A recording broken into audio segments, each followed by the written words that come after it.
Responsible nuclear sovereignty is an attempt to bring together three different dimensions of responsibility. And the three notions of responsibility that we're working with are what we call a national ethic of responsibility, which is fundamentally about states protecting their security and their responsibility to their own citizens.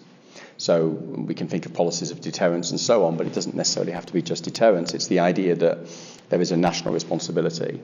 Then the second layer of responsibility is international responsibility, which is the notion that your responsibilities don't just stop in relation to the security of your own citizens, but can be enlarged or should be thought of as being wider than this and are part of your membership of international society. So you have a set of international legal obligations and responsibilities which you've signed up to as a state. So, for example, the Nuclear Non-Proliferation Treaty brings with it a set of legal responsibilities.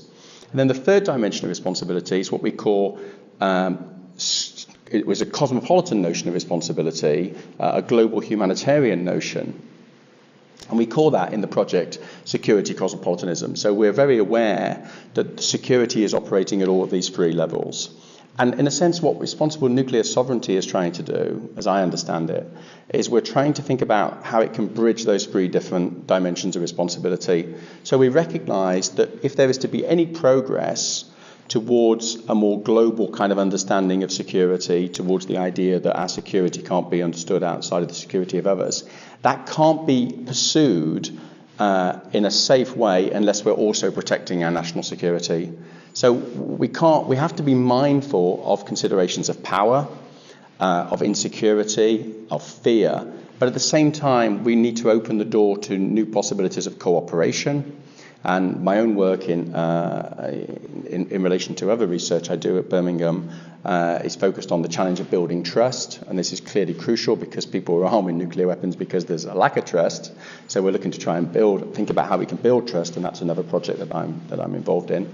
And then this third layer is the accountability that we have to common humanity, if you want. Now, who's the we in all this?